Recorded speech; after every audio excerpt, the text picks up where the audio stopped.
오늘 우리 K 증시는 정말 속빈 강정과도 같았던 시바 회담, 그러니까 이제 시진핑과 바이든의 미중 정상회담 결과를 담담하게 소화하면서 하루를 보냈습니다.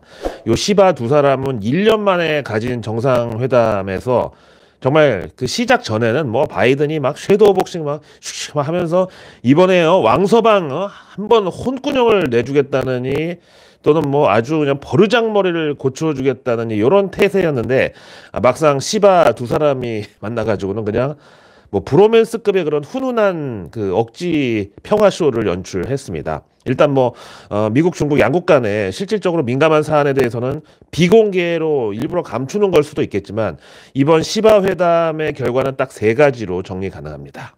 요거는 내일 뉴스 미리 보기에서 전해드렸던 미중 정상회담 미리 보기 월스트리트 저널 버전이 완전히 적중을 했는데요. 첫째는 군사 실무회담. 이거는 이제 중국이 대만에다가 진주만 공습 같은 그런 급격한 군사 행동을 하지 않겠다는 합의라고 볼 수 있고, 다음 이제 두 번째는 요거는 이제 중국이 원래 아편 전쟁이라는 그런 뼈아픈 역사적 경험도 있고 한데, 이번 펜타닐 확산에 대해서 책임 있는 자세로 우리 중국이 공안 동원해가지고 다 그 조져버리겠다, 이렇게 약속을 한 거죠. 다음 이제 세 번째는 미국 측에서 뭐 구체적으로 반도체 아니면 뭐 2차 전지 관련 기술에 대해서 계속 철벽을 치겠다고 이렇게 직접적인 표현을 안 했지만, 자기네가 월드폴리스 역할을 맡고 있는 만큼 군사력을 최상급으로 유지하는 차원에서 첨단 기술의 해외 유출은 계속 통제하겠다, 이렇게만 중국한테 관철을 시켰습니다. 이제 이거는 미국 측의 결과 발표고, 대신 이제 중국 측에서는 이번 시바 회담에서 우리가 이겼다, 이런 어떤 정신승리격으로 막 자가 발전을 하는데요. 이번에 중국 측은 하나도 우리가 양보하거나 내준 것 없이, 그리고 손해본 것도 없이 실리를 챙겼다, 이렇게 주장을 합니다. 그리고 이제 중국 문화에서 제일 중요하게 여기는 게 또 이제 체면 아닙니까? 그래서 이제 서로의 체면을 지켜줬다, 이게 제일 큰 성과다, 이렇게 이제 포장을 하고 있습니다. 그러니까 이제 또 백악관 측에서는 이번 회담 성과가 뭐 서로 그냥 체면 유지만 하고 끝났다는 게 이게 뭔 말장난이냐, 이런 지적에 대해서 중국이 앞으로 대만을 수년간 침공하지 않겠다고 약속했다, 그렇게 우리 미국이 또 동아시아 평화를 지켜냈습니다, 이렇게 홍보를 하고 있네요. 그러니까 이제 또 시진핑 측에서는 우리가 미국한테 쫄아서 대만 문제에 있어서 이렇게 양보를 하거나 한 발 물러선 건 아니다, 그러면서 시진핑이 이 큰 지구상에서 미국과 중국 둘 다 승리할 수 있다, 윈윈 가능하다, 꼭 어느 한쪽이 승부를 이겨야 되는 건 아니다, 이렇게 또 대인배 코스프레 또 발언을 했습니다. 하여간 이번 미중 정상회담 그 시바 회담에서 당초에 우려를 했었던 미국이 배터리 시장을 중국에 개방해 준다든가 아니면 반도체 수출 통제를 완전히 물샐 틈 없이 철벽 강화를 한다든가, 이런 극단적인 조치는 안 나왔는데요. 그 이유가 이제 미국이 지금 중국하고 싸울 때가 아니다, 지금 미국 살림살이랑 형편도 걱정되는 상황인데 왜 밖에 나가서 싸우냐, 이런 지적이 있었는데요.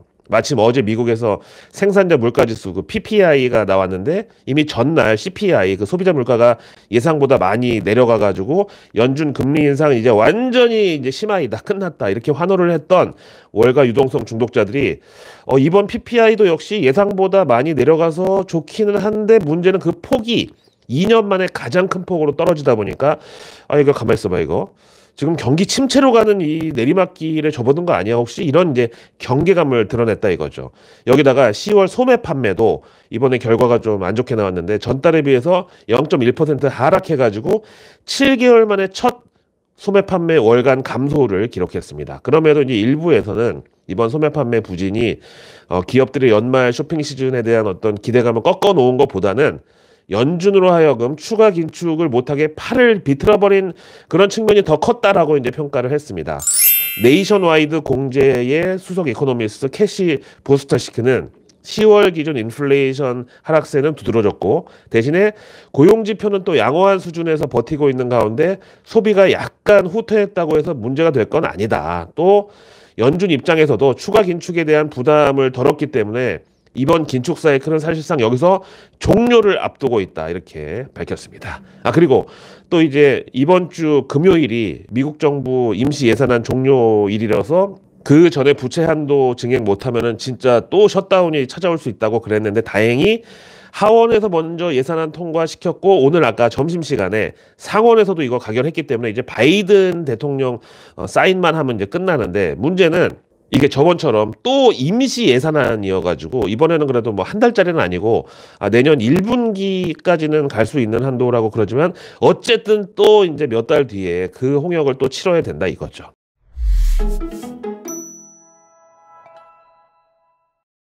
거기다가 또 우리 K증시에 호재가 오늘 하나 있었는데 정부가 공매도 제도 개선에 대한 초안을 공개했습니다. 여기에 따르면 핵심이 이제 기울어진 운동장을 개선하는 거다. 그래서 외국인 개인 기관 전부 같은 기간 같은 상환 기간에 같은 담보 비율로 공매도 제도를 활용할 수 있게 이렇게 만드는 게 골자라고 하는데 그럼 이제 개인들이 전보다 공매도 치는 게 더 쉬워지는 거 아닌가요? 이게 기울어진 운동장 평평하게 만들면은 또 여기 들어오려는 사람들도 더 많아진다는 건데 이게 과연 증시에 막 호재라고만 할 수 있나요? 하여튼 그러면서 이제 무차입 공매도, 영어로 이제 네이키드 숏셀링이라고 하는데 이 무차입 공매도의 경우는 요게 진짜 제일 중요한 건데 미국의 경우는 그 시장 조성자라고 하는 그 마켓 메이커의 경우는 무차입 공매도도 가능하게 돼 있거든요. 그래서 이제 아예 시장 조성자도 아닌 외국인 주재의 무차입 공매도를 했다가는 그건 이제 불법이니까 철저하게 이제 단죄를 하겠다. 근데 시장 조성자의 무차입 공매도는 미국처럼 유지가 될지 어떨지 이게 중요하겠고 또 하나는 지금 공매도 금지 기간이 원래 내년 6월까지로 8개월짜리였는데 이것도 만약에 중간에 제도 개선이 충분치 않을 경우에는 공매도 금지 기간을 연장할 수 있다고 금융위 측이 입장을 내놓았습니다. 근데 그렇게 그 공매도 탓을 하던 에코프로의 경우 이번 주 내내 외국인하고 기관은 줄창 매수인데 개인들이 또 매도를 했거든요. 그래서 이제 과연 어떻게 된 영문인가 잘 모르겠는데 어쨌든 에코프로의 경우 73만 원, 74만 원 그 매물대가 엄청나게 두꺼운데 그게 한번 깨진다고 하면은 조금 위험할 수 있는데 마침 내일 에코프로 머티리얼즈 상장이 또 있어가지고 긴장이 됩니다. 어쨌든 간에 이제 공매도를 완전히 개인들한테도 풀 개방을 하고 그 다음은 이제 상하한가 제한폭도 폐지하는 이런 수순으로 갈 것 같은데 과연 우리 K증시의 투자자들이 정말 자본주의 끝판왕인 미국의 증시 시스템을 그대로 받아들일 그런 준비가 돼 있는지 그것까지는 좀 아직 모르겠습니다.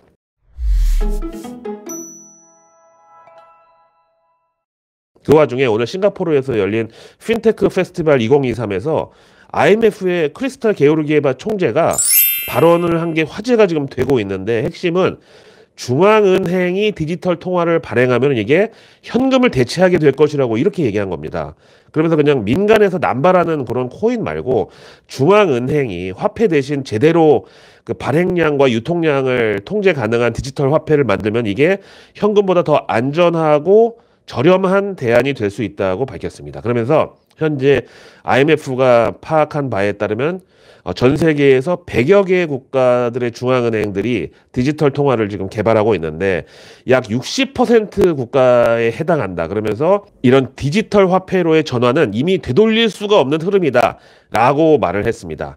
이 발언을 미국이 싫어하고 중국이 좋아한다 이거죠. 왜냐하면 현재 이제 중국 인민은행을 비롯해서 전 세계 중앙은행들 중에서 가장 적극적으로 디지털 화폐 도입을 추진하고 있는 나라들은 대부분 달러 패권에 도전하려는 이런 속내가 감춰져 있다 이겁니다. 런하 정말 반갑습니다. 우리 소중한 구독자님들도 제발 그 감기 조심하세요. 이제는 진짜 그냥 일반 감기도 전부 코로나급으로 그 독성이 업그레이드 된 것 같아. 진짜 오늘 하루 종일 그 전기장판 위에 누워가지고 무선 충전하다가 지금 겨우 목소리 나와가지고 영상 올리고 있습니다. 하여간 요즘 날씨가 이제 부쩍 쌀쌀해지면서 벌써부터 여러 분야에서 내년 2024년 준비가 한창이죠. 사실 2023이라는 숫자도 좀 많이 아직도 지금 생소한데 벌써 2024년 준비를 해야 된다니.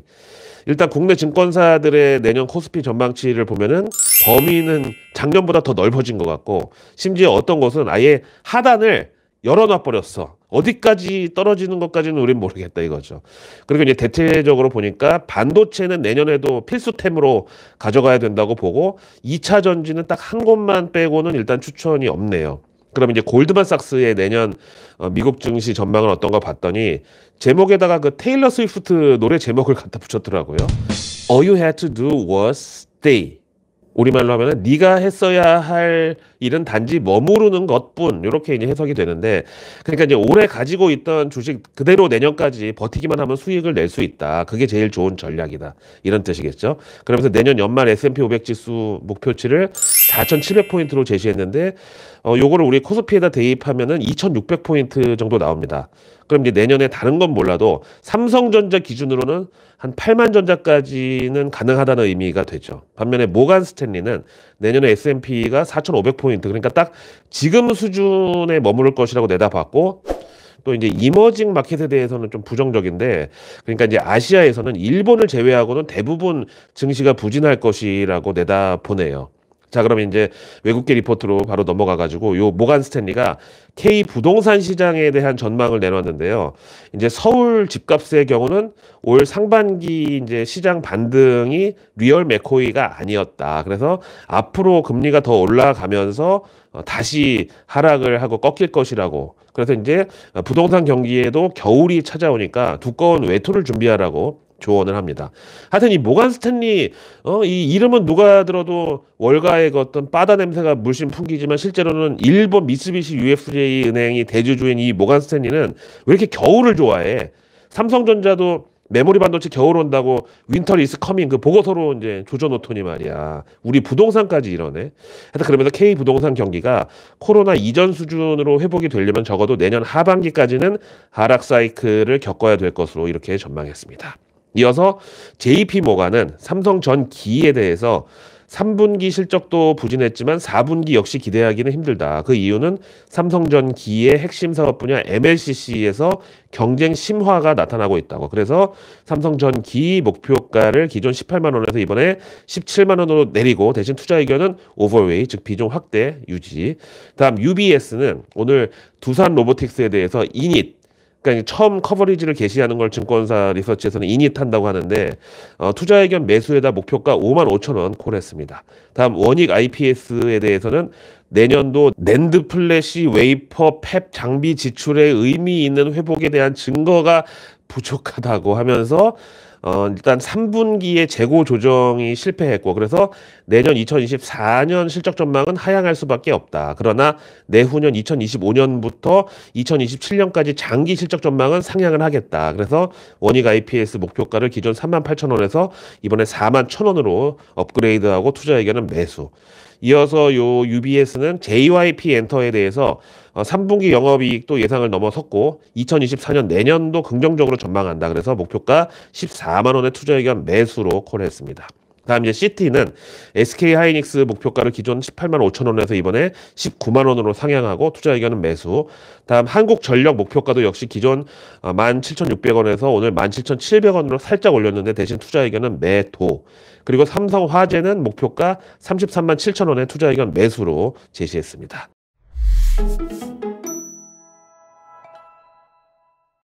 이제 벌써 내일이면 또 주말인데요. 그 정말 꿀 같은 꿀 주말을 맞이하기 전에 우리 K 증시가 반드시 치러야 할 큰 관문이 하나 있습니다. 바로 에코프로 머티리얼즈가 금요일 날 내일 상장하는데, 이게 또 너무 흥행이 잘 되면 코스닥의 유동성을 다 빨아들이는 동시에 모회사 에코프로에서도 자금이 빠져서 이쪽으로 옮겨갈 수가 있다는 거고, 반면에 이게 흥행에서 실패를 하고 첫날부터 꼬라박아 버리면은 에코프로는 물론이고 전체 2차전지 업황에 대한 투자자들의 불안감을 자극할 수 있다는 거죠. 근데 이번 에코프로 머티리얼즈 이 상장에 대해서 카카오의 저주를 언급하는 분들이 있는데 전혀 다르고요. 이거는 물적 분할로 분신술 해가지고 돈 땡기는 그런 기술하고는 전혀 다른 케이스입니다. 이 에코프로 머티리얼즈는 원래부터 에코프로 자회사로 설립이 돼서 전구체 생산을 하고 있던 계열사입니다. 갑자기 분할 상장을 하는 게 아니란 말이죠. 하여튼 에코프로 머티리얼즈는 원래 계획에 따르면은 3분기 실적 공개하기 전에 상장을 하려고 그랬다는데 중간에 뭐 여러 일정이 좀 딜레이 되고 그러면서 마침내 이제 상장하기 직전에 3분기 실적을 공개할 수밖에 없었는데 이번에 영업 적자를 찍었습니다. 보니까 3분기 매출은 2,400억으로 전년 동기 대비해서 33% 증가를 했는데 영업이익은 69억 원 적자로 돌아섰습니다. 그래서 이번에 에코프로 머티리얼즈 IR에서 대표이사가 직접 이제 언급하기를 미국의 고금리 영향에다가 유럽의 전기차 전환 정책이 이제 지연되고 있다 보니까 글로벌 전기차 시장 성장세가 주춤하고 있다. 그래서 에코프로 머티리얼즈도 이런 시장 환경에 영향을 받았고 또 앞으로도 영향을 받을 수밖에 없다. 이렇게 예상을 했습니다. 일단 영업이익만 봐도 2021년에 176억 원, 그리고 작년 2022년에 390억 원, 그리고 올해 1분기 83억 원 흑자, 2분기에도 71억 원 흑자. 근데 갑자기 3분기에 69억 원 적자로 돌아선 거니까 아무래도 투자자들 사이에서는 아니 이게 뭐냐, 성장주가 성장을 안 해? 이런 시비가 또 이제 생길 수가 있죠. 그래서 이제 지난주 파도 그 실적 쇼크 사태도 있었고, 약간 이걸 이제 미리 이제 냄새 맡은 기관들은 지난 공모청약에서 의무 보유 확약 비율 2.6%에 그쳤다고. 그러면 이제 바로 상장 첫날 그냥 내일 바로 상장하자마자 그 나머지 97.4%의 기관 투자가들은 바로 그냥 내다 팔 수가 있다는 뜻이죠. 이게 이제 에코프로 그룹주들은 물론이고 전체 2차 전지 투심에도 영향을 미칠 수 있게 되는 거죠. 그래서 내일 뉴스는 내일 보면 너무 늦습니다. 구독과 알림 설정, 그리고 주변에 소중한 분들께 이 내일 뉴스 미리 보기를 공유해 주세요. 그럼 제가 매일 저녁 아직 나오지 않은 오늘 뉴스도 아닌 내일의 뉴스를 여러분들의 안방으로 미리 배달해 드립니다. 자, 내일은 드디어 이번 주 마지막 거래일인 금요일 11월 17일입니다. 일단 내일 K증시의 핵심은 바로 에코프로 머티리얼즈 상장인데 이제 전국 단타 선수권 대회 빰 열린다고 봅니다. 그리고 내일 금요일 정부 일정 또 핵심은 바로 지능형 로봇 개발 보급 촉진법 개정안 시행, 바로 이 첫날인데요. 일단 온갖 뉴스와 미디어에서 정말 그 미래 현실을 그린 만화 같은데 보면은 그 로봇이 막 길에 돌아다니면서 사람 대신 막 심부름도 하고 막 짐도 나르고 그렇게 이제 사람과 똑같이 아무런 제재를 받지 않고 로봇이 마음대로 길에 돌아다니는 광경을 이제 보게 될 예정이죠. 증시에서는 자율주행 로봇이라는 테마가 있습니다. 다음 내일 과기부가 2023 한국어 AI 경진대회 시상식을 개최하는데 요거는 바로 이제 한국형 챗 GPT 테마죠. 근데 이번에 마이크로소프트가 우리 내일 뉴스에서 미리 보여드렸던 대로 진짜로 자체 인공지능 AI 칩을 공개를 했습니다. 그리고 출시 시기도 바로 내년 1분기로 확 당겨가지고 진짜 이 정도면 완전히 그냥 일사천리급의 그런 반도체 출시죠. 다음 내일 문체부 이벤트는 바로 K 비건 관광 홍보 행사 개최, 이건데 증시에서는 그 F&B 업종에서도 할랄 비건 식품 관련주들, 다음 내일 정부가 비상경제 차관회의, 물가관계 차관회의, 그리고 일자리 TF회의까지 개최를 하는데 이 중에서 저는 청년 실업 대책 관련해서 스타트업을 계속 추진하겠다는 그런 의지가 나올 것으로. 그럼 이제 증시에서는 창투사 테마죠. 일단 이 창투사 테마는 오늘도 그리고 이번 주 내내 계속 강세였는데 옥석 가리기하고 떨줍 올팔은 기본입니다. 그리고 내일 2023년 IMF의 한국연례협의 보고서가 공개될 예정인데 저는 크게 두 가지로 예상을 합니다. 만약에 이제 가계부채랑 물가에 대한 경고음이 크면은 한국은행 금리 인상을 압박할 수 있고, 반대로 성장에 대한 우려가 또 크게 나오면은 이건 이제 내년 금리 인하 시기를 좀 앞당기는 모멘텀이 될 수 있죠. 다음 내일 사실 삼성전자를 비롯한 삼성그룹 전체에 매우 중요한 날입니다. 이게 바로 삼성 이재용 회장이 그 지난 제일모직하고 삼성물산 합병 당시에 부당합병, 그리고 삼성바이오로직스의 분식회계 관련해서 결심 공판이 바로 내일 열립니다. 여기서 만약에 이재용 회장이 어떤 식으로든 이제 중형을 면한다고 그러면 이제 바로 넥스트 스텝이 저는 삼성그룹의 지주사 전환이라고 봅니다. 이재용 회장이 안 그래도 지금 삼성그룹 지배구조 개편을 준비하고 있다는데 그 시점을 이제 요 재판 직후로 잡고 있다는 그런 소식이 삼성그룹 내부에서 전해지고 있습니다. 저는 이 과정에서 삼성전자가 물적 분할 아니면 인적 분할을 할 가능성도 있다고 보고, 이거는 이제 이재용 회장 그 재판 결과 나오면 제가 주말에 한번 정리를 해보겠습니다. 그리고 내일 이제 소소하지만 기념일이 또 하나 있는데 바로 내일 11월 17일 금요일이 순국 선열의 날이거든요. 이거는 이제 정치인 테마주랑 애국주로 증시에 연결되죠. 이어서 내일 밤 미국 증시가 이제 옵션 만기일이고요. 다음 일론 머스크가 추진하는 다행성 프로젝트의 일환으로 그 우주선 재활용 테마가 바로 스페이스X인데 내일 여기서 두 번째 시험 비행을 앞두고 있습니다. 다음 내일 금요일 밤 미국에서는 10월에 미국 건축 허가 주택 착공 건수 공개가 있는데 이거는 이제 지난 10월 CPI에서 집 렌트비 항목이 또 하락을 해가지고 이제 뭐 증시에는 큰 영향이 없을 것으로, 대신 내일 유로존의 10월 CPI 소비자 물가 공개는 잘 봐야 되겠죠. 이어서 이제 미국 최대 쇼핑 시즌이라고 할 수 있는 블랙 프라이데이가 드디어 다음 주 금요일로 이제 7일 앞으로 다가왔는데 내일, 그러니까 일주일 전부터 이제 미국에서는 사전 세일이 다 개막을 합니다. 우리 K 증시에서는 해외 직구 그리고 결제주들이 수혜죠.